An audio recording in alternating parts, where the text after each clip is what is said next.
नमस्कार, hornbill TV देख रहे हैं आप। मैं हूं आपके साथ विशालगढ़। खबरों की शुरुआत करेंगे। नैनीताल दौरे पर पहुंचे मुख्यमंत्री पुष्कर सिंह धामी गुरुवार को मॉर्निंग वॉक पर निकले।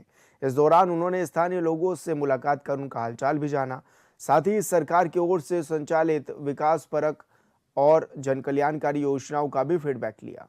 इस मौके पर सीएम चाय की दुकान पर चाय के चुस्कियों का आनंद लेते हुए भी नजर आए।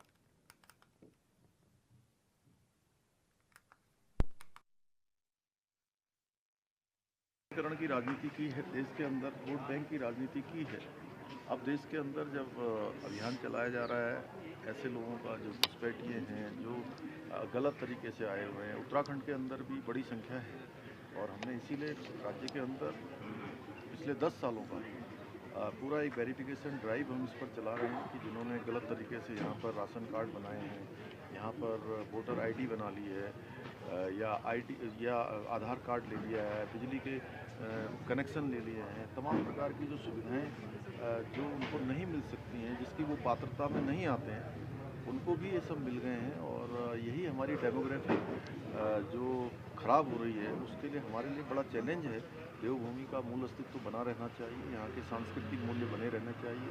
तमाम सरकारी भूमि अतिक्रमण युक्त हो गई थी, उसको हमने खाली भी कराया। 10,000 एकड़ से अधिक सरकारी ज़मीन अतिक्रमण से मुक्त भी हुई है। उस पर हमारा अभियान आगे भी चल रहा है।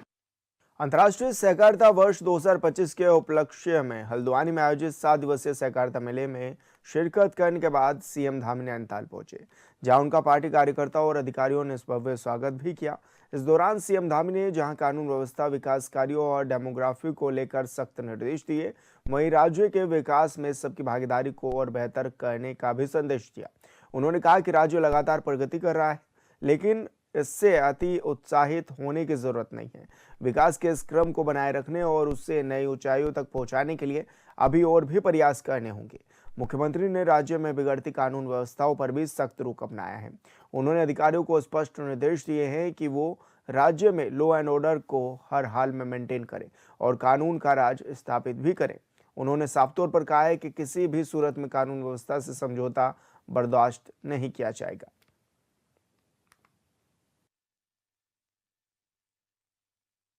देखिए, उत्तराखंड के सांस्कृतिक मूल्य, उत्तराखंड की डेमोग्राफी, उत्तराखंड का मूल अस्तित्व किसी भी कीमत पर हम खराब नहीं होने देंगे, ये हमारा संकल्प है।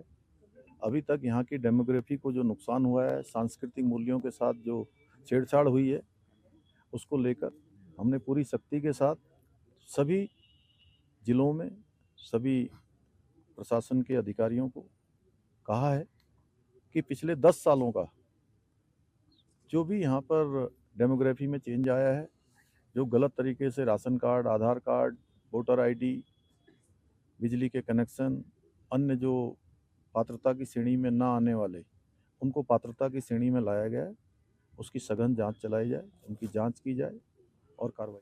हल्द्वानी में हाईकोर्ट शिफ्टिंग की चर्चाओं के दौरान बार काउंसिल ऑफ उत्तराखंड की ओर से अपने कार्यालय के लिए गोलापार में जमीन खरीदने, फिर 2000 स्क्वायर फीट की भूमि को एक प्रस्ताव पास कर उसे बेचने के प्रस्ताव को हाईकोर्ट में चुनौती दी गई, जिस पर वरिष्ठ न्यायमूर्ति मनोज कुमार तिवारी के एकलपीठ में सुनवाई हुई है। मामले की सुनवाई के बाद एकलपीठ ने उस प्रस्ताव पर रोक लगाते हुए बार काउंसिल ऑफ उत्तराखंड से 4 हफ्तों में अपना जवाब पेश करने को कहा है। साथ ही कोर्ट ने उस शपथ पत्र पर प्रति शपथ पत्र देने के आदेश याचिकाकर्ताओं को भी दिए हैं।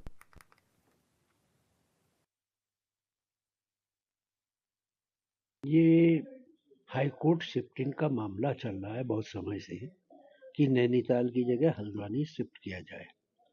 गवर्नमेंट ने भी, सेंट्रल गवर्नमेंट ने भी और लॉ मिनिस्ट्री ने भी इस पर सहमति भी दे चुका है, लेकिन ये मैटर डिवीजन बेंच के द्वारा यहाँ एक ऑर्डर पास कर दिया गया, जिसकी वजह से वो नोटिफिकेशन नहीं हो पाया। उस ऑर्डर को सुप्रीम कोर्ट में चैलेंज किया गया है, जो पेंडिंग है, और सुप्रीम कोर्ट ने उसमें उस ऑर्डर को स्टे कर रखा है। उसके संदर्भ में हाई कोर्ट की जो बार काउंसिल है, जो बार काउंसिल ऑफ उत्तराखंड है, उन्होंने एक एनोनिमस प्रस्ताव पारित करके गोलापार में एक जमीन को परचेज किया गया था। जिसका शिलान्यास भी हो चुका है और उसको मुख्यमंत्री के द्वारा किया गया था और उस पर 1 करोड़ रुपया बिल्डिंग बनाने के लिए फंड भी मुख्यमंत्री की तरफ से आ गया, जो कि डीएम के पास आज भी पेंडिंग। उत्तराखंड में जंगली जानवरों का आतंक जारी है। पौड़ी और चमोली में जंगली जानवर और मानव के बीच संघर्ष बढ़ता नजर आ रहा है। प्रदेश में 490 गांव ऐसे हैं जो आज भी डर के साए में हैं। हालांकि वन विभाग लाख दावे कर रहा है कि गश्त बढ़ा दी गई है, ड्रोन कैमरों से निगरानी की जा रही है। पूरे मामले को लेकर बीजेपी विधायक दिलीप सिंह रावत से भी हॉर्नबिल टीवी ने खास बातचीत की है। विधायक दिलीप सिंह रावत जी हमारे साथ मौजूद हैं। विधायक जी, आप लगातार ये कहते रहे कि मानव संघर्ष और वन्य जीवों के मामले लगातार बढ़ भी रहे हैं और ऐसे में देखने में भी नजर आ रहा है और हाल फिलहाल में तो अब देखा भी गया है, कई लोगों की जान ले चुके हैं, भालू हो या फिर गुलदार हो। अब किस रूप में आप इसको देख रहे हैं, क्योंकि आप तो लंबे समय से ये मांग उठा रहे थे? देखिए, मैं शुरू से कह रहा हूँ कि वैज्ञानिक आधार होना चाहिए वन्य पशु के संरक्षण का। और मैं समझता हूँ कि मैं कई बार कह चुका हूँ कि ज़्यादा जिस तरह से गुलदारों की संख्या बढ़ रही है और वो अभी भी शेड्यूल वन का प्राणी माना जाता है, तो मैं समझता हूँ कि इसकी वजह से जो है उनकी संख्या बढ़ रही है और उस पर कोई नियंत्रण नहीं हो पा रहा है। और जब वो वारदात करते हैं तो तब जो है वन विभाग जो है उस एक गंभीरता के साथ में कार्रवाई भी नहीं कर पाता। तो मेरा सरकार से निवेदन था कि इसको जो शेड्यूल वन का प्राणी जो घोषित किया है उससे हटा दिया जाए और अगर जब ये शेड्यूल वन से हट जाएगा तो निश्चित रूप से इस पर नियंत्रण करना सरल हो जाएगा और वन्य जो हमारे अधिकारी हैं, स्थानीय लोग जो हैं, अगर उनको मारने का या बंद करने का तुरंत आदेश मिल जाएगा तो काफ़ी कुछ जो है हम नियंत्रण कर पाएंगे।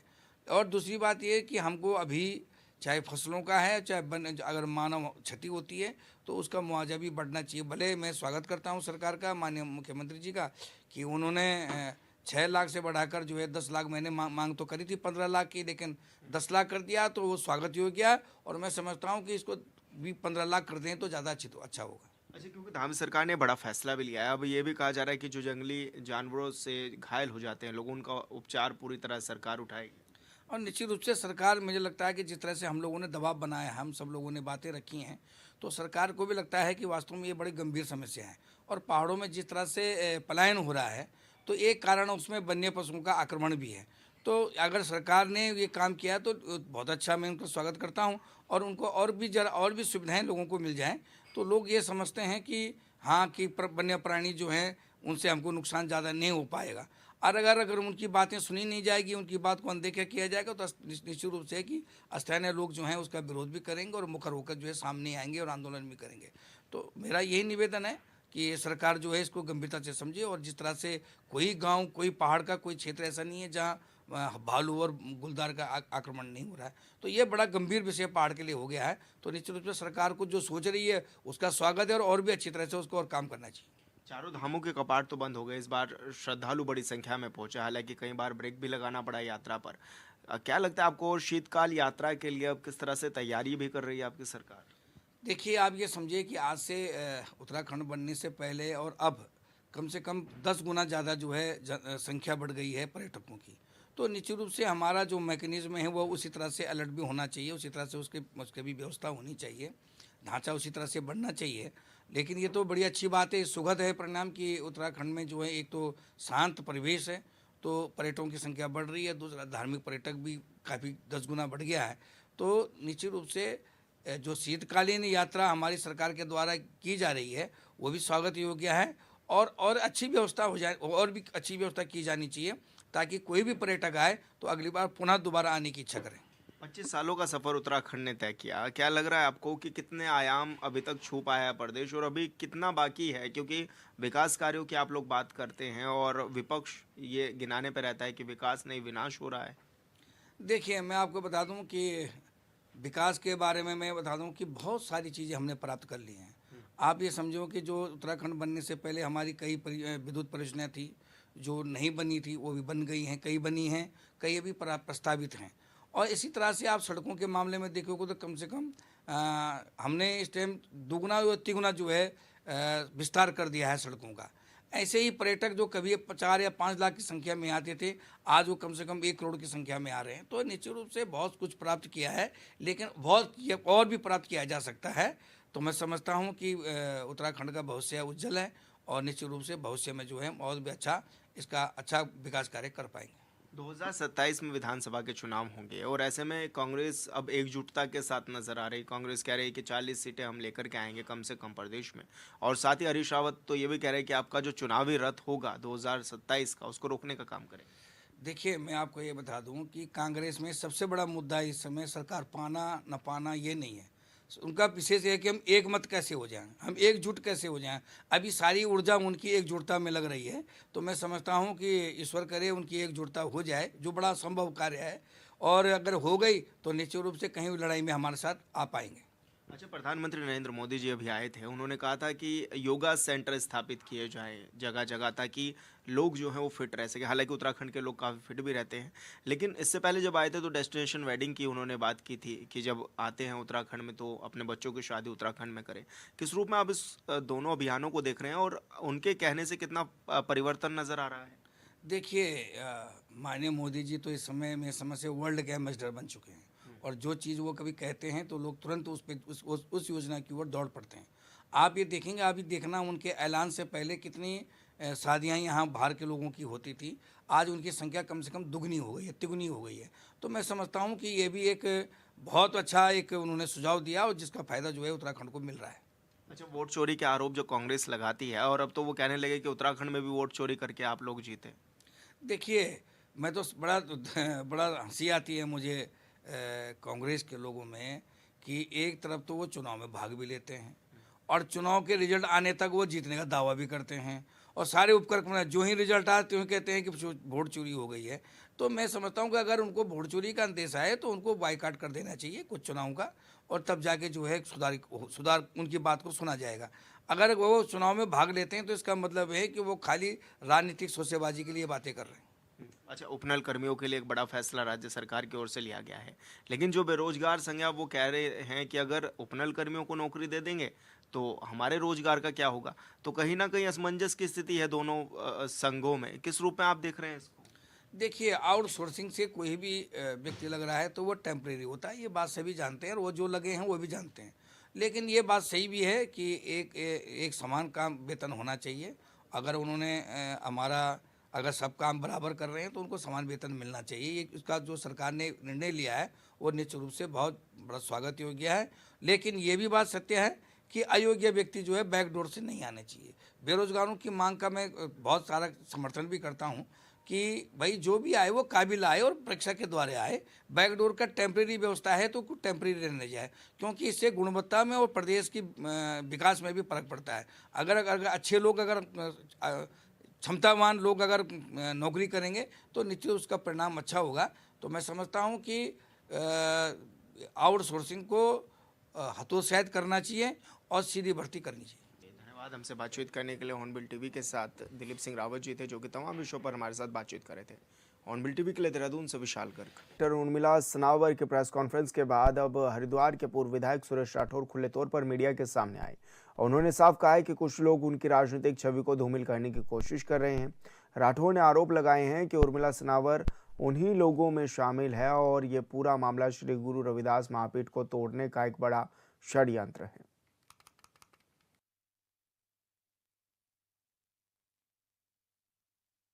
देखिए, बहुत निम्न स्तर के लोग जो हैं वो इस तरह के कृत्य करते हैं। ये उर्मिला सनावर उसी का एक अंग है और ये एक बहुत बड़ा षड्यंत्र है श्री गुरुदास महापीठ को विघटित करने का, तोड़ने का और मेरे समाज में छवि को खराब करने का। बहुत सोची समझी साजिश के तहत ये मेरा वर्चस्व को समाप्त करने के लिए कोई लोग उर्मिला सनावर के पीछे लगे हैं, जो इसको प्रोत्साहित करते हैं और इसका साथ देते हैं, इसका सहयोग करते हैं। इस तरह से वो मेरी इस छवि को खराब कर रही है, मेरे ऊपर आरोप प्रत्यारोप लगाकर समाज के बीच में वो विघटन पैदा करना चाहते हैं। और अभी कुछ समय पहले स्पष्ट मैं कहना चाहूँ, जिस समय ये मेरे पास आई थी, अपनी मदद के लिए आई थी, इसकी मैंने मदद कर दी थी। इससे मेरा बहुत ज़्यादा लेना देना नहीं है। ये जानबूझकर जो भाभी जी विधायक हैं उसका यूएसआर बैनर के तले हमारा पंजीकरण था, उसके रिहर्सल के नाम पर, उसके सीन के नाम पर इसने उसको मीडिया में अलग अलग तरीके से प्रचारित करने का काम। तो पूर्व विधायक सुरेश राठौर ने बड़े आरोप लगाए हैं उर्मिला सनावर को षड्यंत्र का हिस्सा इस दौरान बताया है। और संवाददाता मनोज कश्यप हमारे साथ फोन लाइन पर जुड़ गए हैं। मनोज, क्या कुछ जानकारी मिल रही है, क्योंकि एक दूसरे पर आरोपों की राजनीति अब होती नजर आ रही है, ऐसे में क्या कौन राजनीतिक फायदा लेने की कोशिश कर रहा है?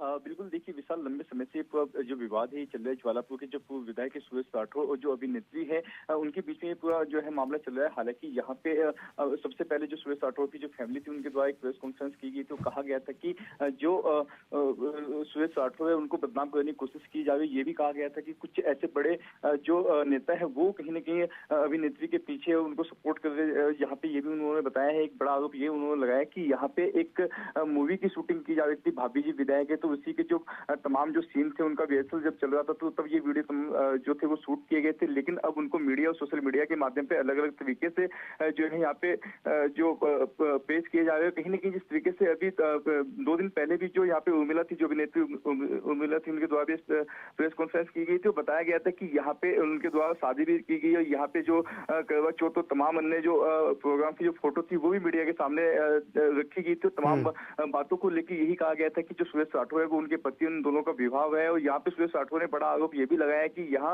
ये जो महिला है, जो अभिनेत्री अपने आप को बताती है, वो कहीं ना कहीं सुरेश राठौर के पास में मदद के लिए आई थी, क्योंकि दोनों एक ही समाज से, ये सहारनपुर की रहने वाली, और किसी के द्वारा इस महिला को भेजा गया था कि वहां से आपकी कोई मदद हो जाएगी। क्योंकि अभिनेत्री का बताया जा रहा है कि जो उनके पहले पति थे उनके साथ भी कुछ विवाद चल रहा था, तो मदद के लिए सुरेश राठौर के पास पहुंची थी। लेकिन भाभी जी विधायक को कई तरह की ऐसी जो मूवी थी उसकी शूटिंग के नाम पे कुछ वीडियो शूट किए गए थे, जो सोशल मीडिया पे और मीडिया के सामने अलग अलग तरीके से पेश किए जा रहे हैं। जी लेकिन मनोज, ऐसे में अभिनेत्री तो कहती है कि वो उनकी पत्नी है, उनका एक बच्चा भी है। बिल्कुल देखिए, सोशल मीडिया के द्वारा लगातार जो अभिनेत्री है उर्मिला के द्वारा कुछ वीडियो भी साझा किए जाते हैं, जिससे साफ तौर से दिखाई देते हैं कि जो विधायक सुरेश राठौर है वो कहीं न कहीं उनके साथ में घूमते फिरते, तो तमाम जो एक्टिविटी है वो वहाँ पे करते हुए दिखाई देते हैं, चाहे वो किचन की एक्टिविटी हो, किचन में खाना बनाते हुए भी दिखाई देते हैं, या फिर सुरेश राठौर जो है उनके पैर दबाते हुए भी दिखाई देते हैं। कहीं ऐसी वीडियो सोशल मीडिया पे साझा की गई उर्मिला के द्वारा। लेकिन देखने वाली बात यही होगी कि अब इसका अंत कहाँ पे है, क्योंकि यहाँ पे जो सुरेश राठौर है उनको पार्टी के द्वारा भी नोटिस दिया गया, तो पार्टी के बाहर का रास्ता भी उनको दिखाया गया। तो सुरेश राठौर का यही आरोप है कि कहीं न कहीं कुछ साजिशों के तहत उनको उनकी जो राजनीति है वो खत्म करने का प्रयास किया जा रहा है, उनको बदनाम करने की कोशिश की जा रही है। हालांकि अब जो ये मामले काफी चर्चों का विषय बना है, क्योंकि सोशल मीडिया पे एक के बाद एक नई पोस्ट सुरेश राठौर की आती है। यहाँ पे जो अभिनेत्री उनके द्वारा तरह तरह के आरोप लगाए जाते हैं, उनकी पत्नी के ऊपर, उनकी बेटी के ऊपर। देखने वाली बात यही होगी कि किस तरीके से जो आने वाला जो चुनाव होगा उसमें क्या नुकसान सुरेश राठौर को पहुंचेगा। फिलहाल पार्टी के द्वारा नोटिस उनको जरूर दिया गया था। यहाँ पे जो ये उर्मिला है ये भी कहीं ना कहीं अपने आप को ज्वालापुर विधानसभा की उम्मीदवार बताती है, कहती है कि यहाँ से जो है इस बार उर्मिला राठौर भी चुनाव लड़ेगी। हालांकि ये पार्टी तय करेगी किसको कब टिकट देना है। जी लेकिन मनोज, थोड़े समय पहले भी देखा गया था जब सुरेश राठौर खुद भी मीडिया के सामने आए थे, खुद ही इस बात का जिक्र कर रहे थे, अपनी शादी का ऐलान कर रहे थे। बिल्कुल देखिए विशाल, ये पूरी जो घटना थी ये सहारनपुर में हुई थी। सहारनपुर में तमाम जो न्यूज़पेपर थे, जो नेशनल मीडिया थी, उनको बुलाया गया था, उनके साथ में एक कॉन्फ्रेंस की गई थी, जिसमें कि यहाँ पे सुरेश राठौर और अभिनेत्री उर्मिला के द्वारा एक शादी का जो प्रस्ताव था वो मीडिया के सामने भी लेके आया गया। तो यहाँ पे जो शादी उन लोगों के द्वारा की गई थी उसको कबूला भी गया था, लेकिन कहीं न कहीं जो सुरेश राठौर है उससे बचते हुए दिखाई देते हैं। हालांकि उर्मिला तमाम जो अखबार की कटिंग है, जो वीडियो है, वो अभी भी प्रेस कॉन्फ्रेंस करते हुए मीडिया के सामने रखते कि इसके द्वारा जो है खुद कबूला गया था। लेकिन कहीं ना कहीं अब ये अपने आप को बचाने की कोशिश कर रहे हैं, क्योंकि उर्मिला राठौर का ये भी आरोप है कि यहाँ पे जब इनकी मुलाकात सुरेश राठौर से हुई थी तो उनके द्वारा ये झांसा दिया गया था कि इनकी जो पत्नी है उसका निधन हो गया हो, अभी वो अपने बच्चों से भी अलग रहते हैं, इसलिए यहाँ पे इन्होंने शादी का प्रस्ताव उर्मिला के सामने रखा था, तब इन लोगों की शादी हुई थी। लेकिन कहीं ना कहीं अब पूरी फैमिली जो है उर्मिला के ऊपर कई तरह के आरोप लगा रही है। हालांकि आरोपों का जो सिलसिला है वो दोनों साइड से चल रहा है, लेकिन इसका अंत क्या होगा, दोनों के ऊपर कई तरह के मुकदमे भी लिखे गए हैं, लेकिन अभी तक इस मूवी का जो है एंड नहीं हुआ। देखने वाली बात यही होगी कि पूरी पिक्चर कहाँ पे जाके खत्म होगी। जी बिल्कुल मनोज, बहुत शुक्रिया आपका तमाम जानकारी साझा करने के लिए। चमोली के नारायण बगड़ प्रखंड के छेगुड़ा गांव में पति पत्नी के बीच हुए विवाद ने एक दर्दनाक रूप ले लिया। पत्नी की हत्या कर शव को ठिकाने लगाने का ये सनसनीखेज मामला सामने आया है। घटना सोमवार 24 नवंबर की बताई जा रही है। बुधवार को पुलिस ने मामले का खुलासा करते हुए आरोपी पति की निशानदेही पर शव भी बरामद कर लिया है।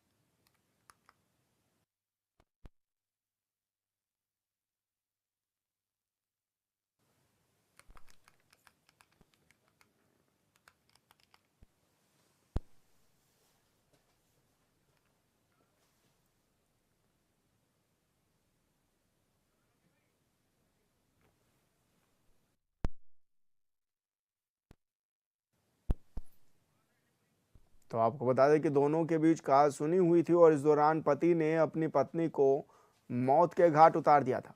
इसके बाद शव को नाले में दफन भी कर दिया गया था, दबाया गया था और ऐसे में पुलिस ने आरोपी पति की निशानदेही पर शव को भी बरामद अब कर लिया है। और ये बताया जा रहा है कि दोनों के बीच पहले कहासुनी हुई और मामला देखते ही देखते काफी बढ़ गया, जिसके बाद पति ने पत्नी को मौत के घाट उतार दिया। ऐसे में अब पुलिस ने कार्रवाई करते हुए आरोपी पति को पहले गिरफ्तार कर लिया, उसके बाद पति आरोपी की निशानदेही पर शव को भी बरामद किया गया है।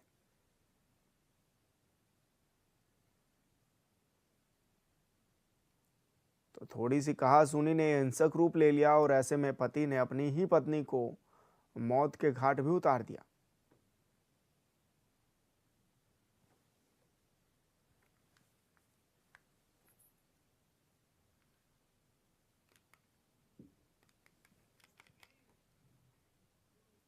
और संवाददाता मोहन गिरी हमारे साथ फोन लाइन पर जुड़ गए हैं। मोहन, क्या कुछ जानकारी मिल रही है, किस तरह की ये दर्दनाक कहानी भी है और अब पुलिस ने गिरफ्तार भी कर लिया है आरोपी पति को?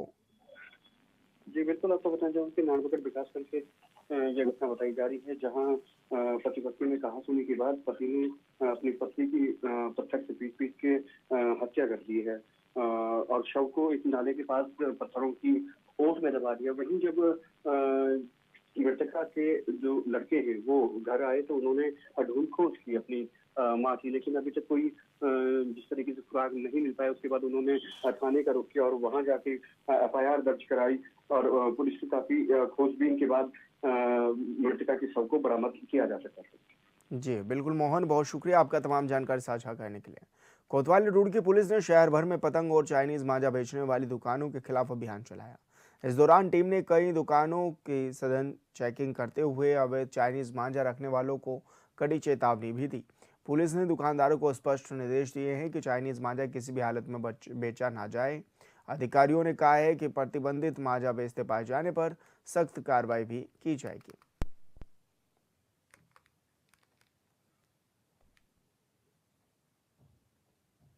एसएसपी देहरादून के निर्देश पर पूरे जिले में लगातार दून पुलिस का चेकिंग अभियान जारी है। पुलिस की अलग अलग टीमें संबंधित सीमावर्ती चेक पोस्टों, आंतरिक मार्गों पर आने जाने वाले वाहनों को चेक भी कर रही है। बाहर राज्यों से आने वाले व्यक्तियों से पूछताछ की जा रही है और आवश्यक जानकारियां भी जुटाई जा रही हैं।